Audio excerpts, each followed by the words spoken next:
안녕하세요. 책 읽는 시간 15분입니다. 오늘 제가 읽어드릴 책은 관계를 읽는 시간입니다.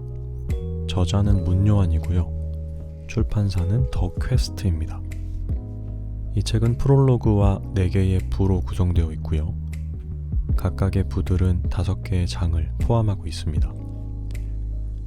그럼 프롤로그부터 읽어드리도록 하겠습니다.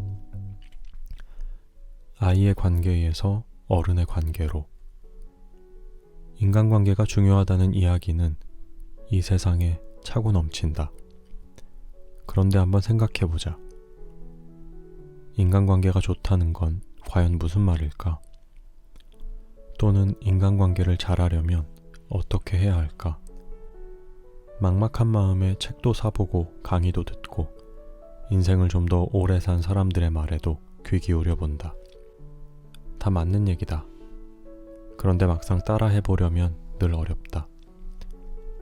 뭐가 문제일까? 노력 부족일까? 사람들은 대개 사이가 안 좋은 커플이나 부부는 관계를 위해 그다지 애쓰지 않을 거라고 여긴다. 하지만 그렇지 않다. 그들 역시 좋은 관계를 위해 무척 노력한다. 그럼 노력에 달린 게 아니라면 대체 무엇이 문제일까? 인간관계는 공부나 악기 연주와 다르다. 공부나 악기 연주는 연습하면 할수록 더디더라도 조금씩 실력이 나아진다. 그러나 인간관계는 그렇지 않다. 애를 써도 엇나가는 경우가 셀 수 없이 많다. 2인 삼각경기와 비슷하달까? 혼자 열심히 뛰어봤자 상대와 호흡이 맞지 않으면 발이 걸려 넘어지고 만다. 나는 열심히 뛰는데 상대는 노력하지 않는 것처럼 느껴져 화가 난다.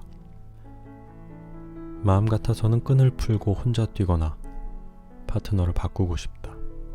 그렇다면 과연 다른 파트너랑 뛰면 호흡이 잘 맞을까? 나 역시 자라면서 인간관계는 늘 어려웠다. 노력할수록 꼬여버리는 경우가 부지기수였다. 상처를 받지 않으려 했지만 받았고 주지 않으려고 애썼지만 주고 말았다. 그 시절 내가 혼란 속에서 간신히 매달린 해법은 상대와 일정한 거리를 두는 것이었다. 상처를 주지도 받지도 않을 거리. 함께 있되 거리를 두라. 그래서 하늘바람이 너희 사이에서 춤추게 하라. 청년 시절 우연히 만난 칼릴 지브란의 시는 무척 아름다웠다. 아니, 지혜로웠다. 그래, 이게 답이구나 싶었다.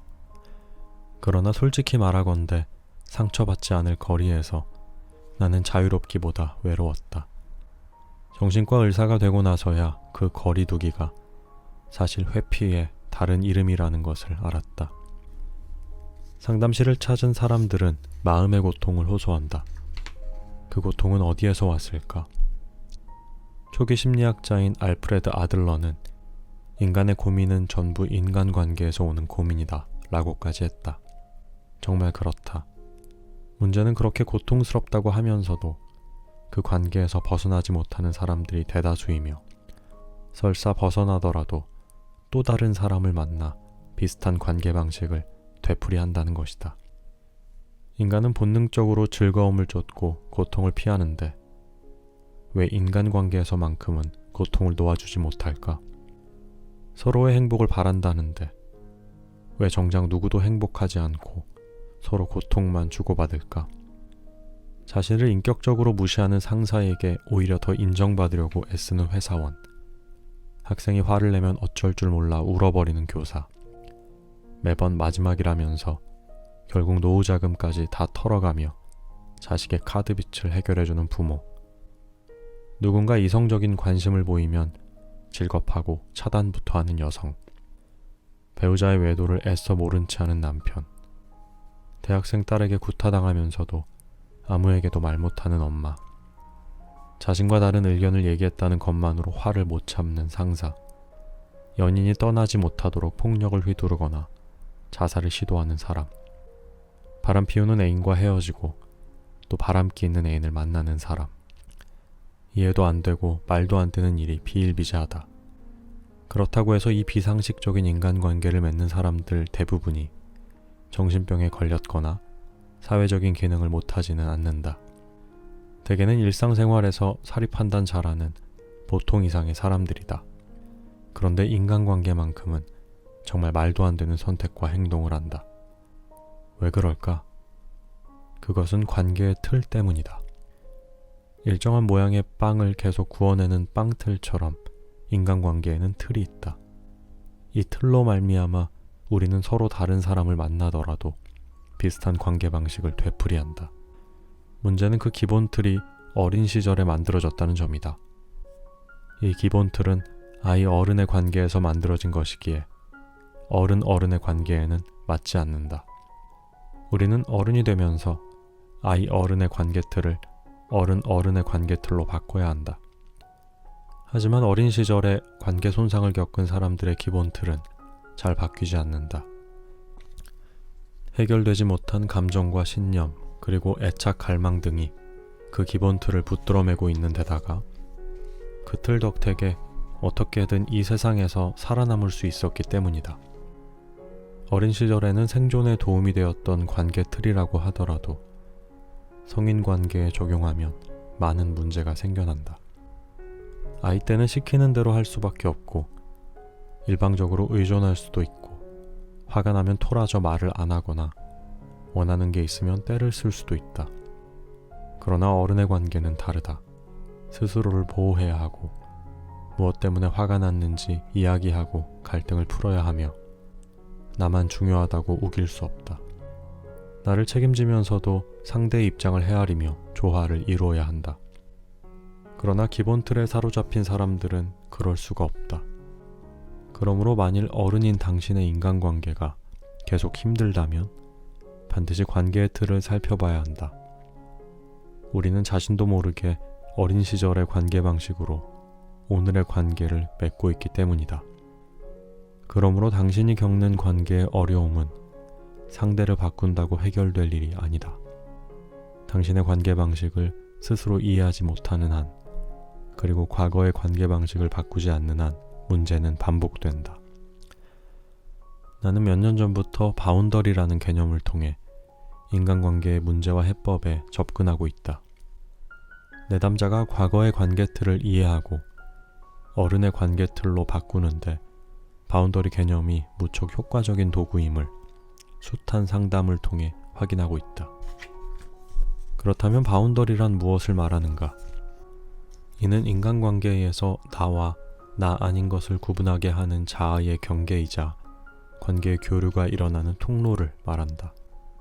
자아의 진짜 모습은 혼자 있을 때가 아니라 관계 안에서 바운더리라는 형태로 그 실체를 드러낸다.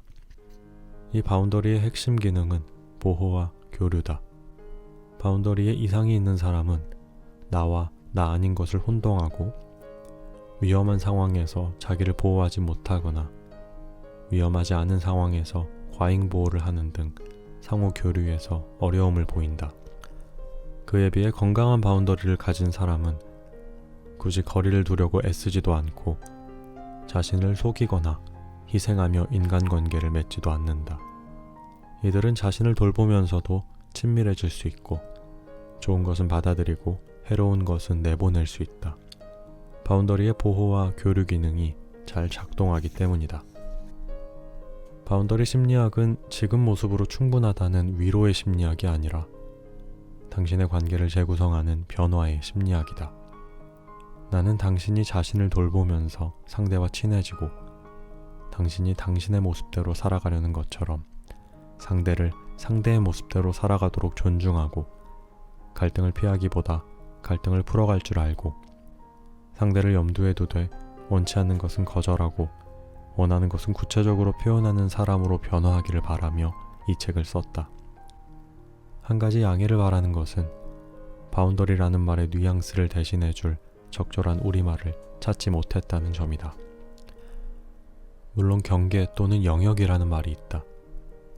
하지만 이 책에서 사용하는 바운더리의 의미는 보호와 교류 양면을 강조하는 데 비해 이 단어들은 보호라는 의미에 치우친 감이 들어 바운더리라는 외래어를 그대로 사용하기로 했다. 이 책은 크게 두 가지 내용으로 이루어져 있다. 전반부인 1부와 2부에서는 자아의 바운더리가 왜 중요하며 어떻게 만들어지고 어떻게 문제가 생기는지를 이야기하고, 이어서 3부와 4부에서는 바운더리를 건강하게 다시 세울 방법들을 제안할 것이다. 먼저 1부는 문제 제기를 하는 도입부다. 사례를 통해 바운더리가 무엇이고 왜 중요한지, 그리고 어떻게 만들어지는지를 알아본다. 2부는 바운더리에 문제가 생기면 어떤 일이 일어나는지 구체적으로 살펴보고자 한다. 이를 위해 역기능적 관계 양상을 네 유형으로 구분하여 이들의 심리 상태를 이해한다. 이어 3부는 건강한 바운더리로 기능하기 위해 필요한 5가지 요소를 알아보고, 마지막 4부에서는 바운더리를 건강하게 재구조화하기 위해 우리가 시도해 볼 수 있는 방법들을 제안하려고 한다. 물론 바운더리가 건강해진다고 해서 관계의 고통에서 자유로워지는 것은 아니다. 관계의 고통은 인간이 사회적 존재로 살아가기 위해 발달시켜온 진화의 유산이기 때문이다. 인간이 놀라운 사회성을 가질 수 있었던 것은 역설적으로 관계의 작은 손상에도 고통을 잘 느끼도록 설계되었기 때문이다. 즉, 인간의 높은 사회적 협력이야말로 사회적 고통의 예민함에 비치고 있는 셈이다. 관계의 고통에서 자유로울 수는 없다면 우리는 그 고통 안에서 무엇을 해야 할까? 몸이 고통을 느낄 때 비로소 몸을 돌보는 것처럼 우리는 관계에서 고통을 느낄 때 관계를 돌보아야 한다. 동물은 고통을 피하지만 인간은 고통을 끌어안는다. 그리고 그 고통의 의미를 발견하고 성장한다. 고통을 자원화하여 성숙해지는 것. 그것은 고통에 대해 인간만이 가지고 있는 태도다. 몇 년 동안 기존의 심리학을 바운더리라는 개념으로 통합하고자 했던 이 치기 어린 시도가 일단락을 맺었다. 봉둔한 말의 머리카락처럼 어지럽기만 한 이야기들을 이렇게 가지런히 따 묶어준 더 퀘스트 출판사와 박윤주 부장에게 깊은 고마움을 전한다. 2018년 가을 초입에 문요한. 1부. 문제는 바운더리다. 당신의 관계는 안녕한가요? 1장. 착해서 힘든 게 아니야. 미숙한 착함에는 자기도 모르는 의도가 숨겨져 있다. 이들의 친절은 스스로 인정하든 인정하지 않든 늘 보상을 요구한다. 사람들은 왜 그렇게 이기적이죠? 서연이 하소연하듯 이야기했다. 자기는 친한 친구가 원할 때면 언제라도 개인 사정을 미룬 채 함께 하는데, 정작 자신에게 친구가 필요할 때에는 왜 그렇게 나 몰라라 하는지 너무 속상하다고 했다. 상담실까지 오게 된 사연은 친한 친구에게 남자친구가 생긴 것에서 시작됐다. 고등학교 동창인 친구는 이른바 서연의 절친이었는데, 연애를 시작하면서부터 서연을 대하는 태도가 점점 달라졌다. 서연도 연애를 해봤으니 이해는 했다.